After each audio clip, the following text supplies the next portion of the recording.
In the video where I introduced trigonometry, I had mentioned that there were three basic trig ratios. There's the sine, the cosine, and the tangent. Well, in reality, there's a total of 6 of them. So those are the basic three, and then there's 3 more that we also have, which are called the cosecant, the secant, and the cotangent. Now, before you get too concerned about us doubling the list of trig ratios here, the truth is that these are really easy, and they're based right off of the sine, the cosine, and the tangent. They are the reciprocals. So really what they're used for is when we're building ratios from a triangle, and a ratio just means that you're going to take 2 of the sides together, there's actually 6 different ways that you can set up those ratios. So we saw opposite over hypotenuse, we saw opposite over adjacent, we saw adjacent over hypotenuse, but you could set up all those fractions upside down, and that's what these are: the cosecant, the secant, and the cotangent. These are the reciprocals of the other 3. Let's just take a look at how they're abbreviated. This is the cosecant, this is secant, this is cotangent. I do have these lined up with the 3 basic trig functions that we had from before, because the way that I have them lined up is actually going to be the reciprocals. So you do want to draw a connection between the sine and the cosecant, the cosine and the secant, and tangent and cotangent. That one's really easy to remember there. All right, let's think about the definitions from the 3 basic trig functions. First, in my picture, I'm going to identify theta. Okay, so for simplicity, I'll just place it here versus placing it in the top. With respect to that theta, this side is going to be called the opposite. This is going to be called the adjacent, and across from your right angle is your hypotenuse. Now, definition of sine is the opposite over the hypotenuse. So that means that the definition for cosecant, being the reciprocal of sine, is going to be the hypotenuse over the opposite.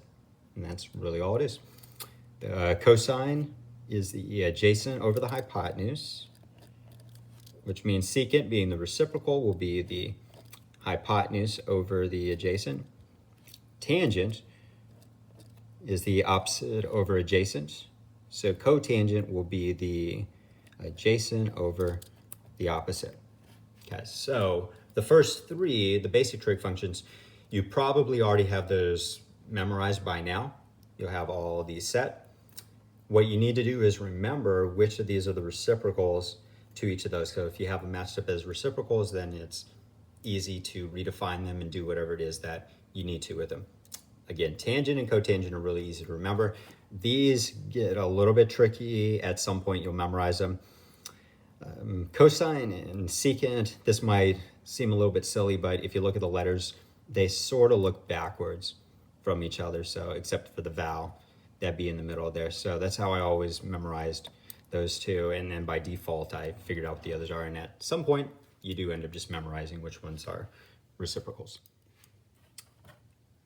All right, so in example number 1, we're told that there's a right triangle ABC, and it has an acute angle A. All right, so let's go ahead and draw a picture, because I think that'll organize. That's going to be the best thing that we could do here. In fact, anytime a picture is described and you don't have it, you should just go ahead and draw it, even if you don't need it. We're going to need this one. Okay, so here's my right angle. You'll notice I didn't measure anything in particular. It's not going to be important for how this is all approached, but if you later want to draw the picture so it fits the actual description, you could. And let's see what we got here. This will be angle A. I'll just go ahead and let that be the angle that we know. B and C, it never tells us which one is going to be the right angle, but looking at the rest of all of these, they're all going to be based off of A, so that means that we don't need to really worry about what those are. All right, now, the given is that the tangent of A is 3/5. So by definition, tangent is the opposite over the adjacent. So with respect to where that angle is, we can go ahead and say that we've got those 2 sides, okay, that we have a 3 and we got a 5 there. And you're going to need to know the other one. You're going to need to know the hypotenuse, because later when you're asked to figure out the sine of A or the cosine of A or those reciprocals, those are going to involve the hypotenuse. So we need to know what our hypotenuse is. We can do that pretty quickly with some Pythagorean Theorem. Let's see what we got. These are both the leg lengths here. So we're going to do 3. We're going to do 3 squared. Let's make that look like a squared. We're going to do 3 squared plus 5 squared and say that's equal to our hypotenuse squared. So 3 squared is 9. 5 squared is 25. And that's going to be h squared. 9 plus 25 is 34. So that means that h is going to be equal to the square root of 34. All right, so 34 is not a perfect square, which means it doesn't turn out to be any better looking than that. The only thing you could do is type it in a calculator, but you're going to get an awful looking decimal that you're going to have to deal with. So we're actually going to leave it in that form. We're just going to say that the hypotenuse is the square root of 34.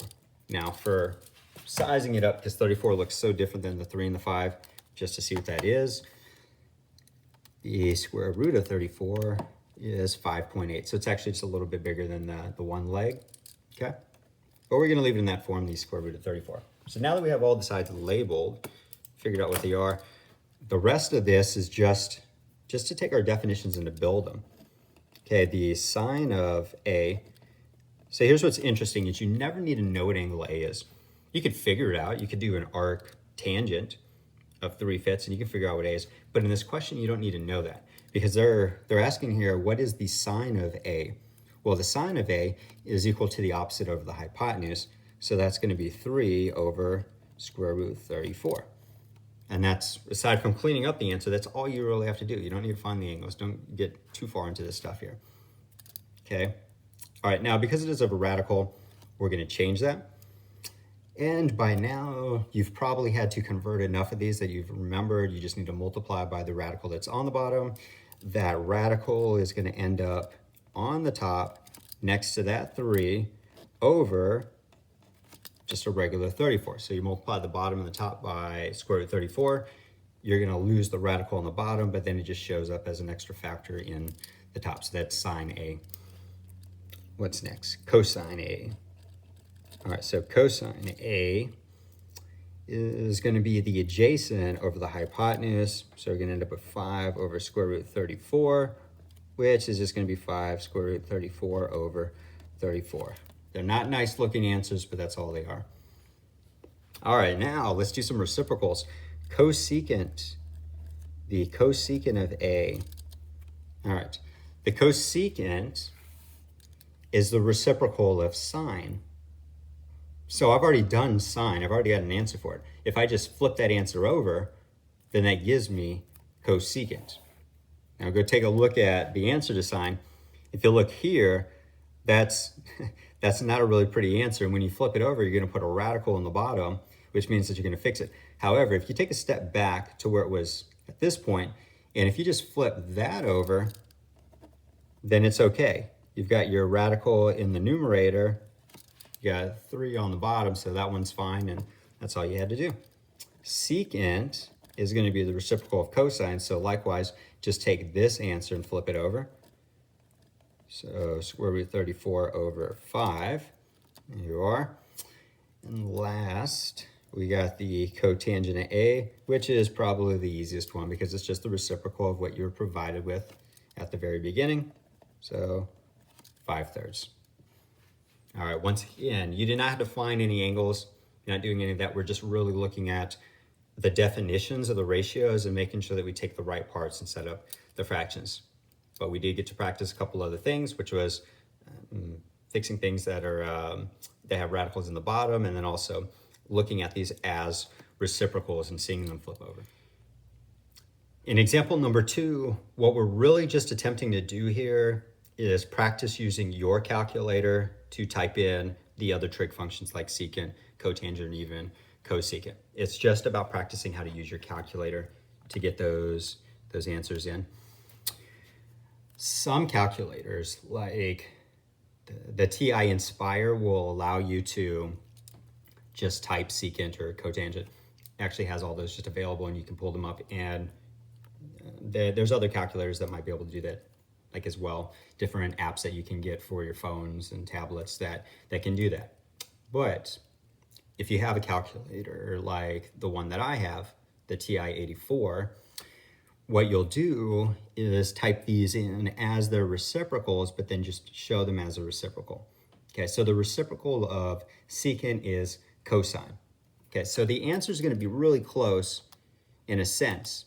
It's going to be really close to the cosine of 67. Now, you don't want to take that answer and make a reciprocal out of that one that's going to be harder than it needs to be. What we'll do is make a reciprocal out of this before we press enter. And to do that, you just place it underneath a 1. We type in 1 divided by cosine 67. And that changes it to the reciprocal. Okay, that does the whole thing for you, and then press enter, and that's your answer. So the secant of 67 is going to be 2, let's do 5, 6. We'll do 2 decimals here. Is going to be 2.56, and that's all you have to do. Now, there's other ways you can type them in there.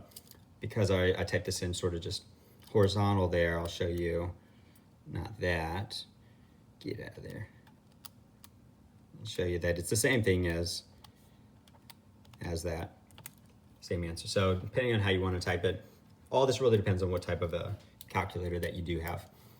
Okay, so cotangent is just going to be the reciprocal of tangent, which means we'll do 1 divided by the tangent of 25.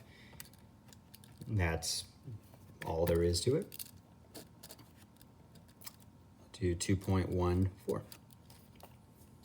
All right, so again, example 2 is just about how to type things in your calculator. So if you needed to do secant or cotangent, and if your calculator does not have that feature, what you can do is just use sine, cosine, tangent. Now, if you're even more limited, 2 things here. You could figure out what the answers would be for the basic function, like cosine 67 is that number. You can take the 1 and divide it by that answer. So this is if you're really stuck in a bind for what your tech use is here. You can do that, and if you take enough decimals, you'll get the answer. It'll be fine. Remember that we have these special angle measurements, 30 degrees, 45 degrees, and 60 degrees. And we looked at those with the sine, the cosine, and the tangent. And when we evaluated them within those ratios, we found that you could state the answers in some fractional form that was really nice. It involved radicals, but you could state them in a nice way and didn't have to rely on using a decimal form. So you can do the same thing with the cosecant, the secant, and the cotangent. They just end up being the reciprocals of those other answers. Okay, so for cosecant 30, what I'm going to do is think about the reciprocal ratio that goes with this one, which is sine. So I'm going to think about the sine of 30 degrees. Okay, and then if you go back and you look at that information, you'll remember that the sine of 30 is 1/2. Okay, it turned out to be 1/2. So the cosecant, that's going to get us to the cosecant. The cosecant of 30 is actually just the reciprocal of that, which is 2. That's all it is. So secant, cosecant, cotangent is all about the reciprocals of the other functions. And if you know which ones match together, you can just flip answers, just manipulate it in that way, and you'll get what you need. All right, now I can't really type that in so much to verify it, because the way that I have to type it in the calculator is to type in 1 divided by the sine of 30, which is just going to flip the 1/2 and give you a 2. So no real reason to show you that. But if you do have a calculator that allows you to type in cosecant, go ahead and try it out. The cosecant of 30 and see that it's 2. Make sure, of course, that you're in degrees, because if you're not in degrees and you're in radians, then you'll think something is really horribly wrong. Okay. All right, cotangent of 60. So for cotangent 60, what I need to do is think about the tangent of 60. I got to think about the tangent of 60. All right, and remember that the tangent of 60 is the square root of 3. We saw that one before. Okay, now that one doesn't come in a fraction form. So if I'm going to change that into the cotangent of 60, What I'm going to first do is place that over 1 so it actually appears as a fraction. And then I can flip that, which will give me 1 over square root of 3. But of course, we don't like answers with radicals in the denominator, so what we're going to do is multiply the top and the bottom by the square root of 3. That will give you square root 3 over regular 3. Wait, what?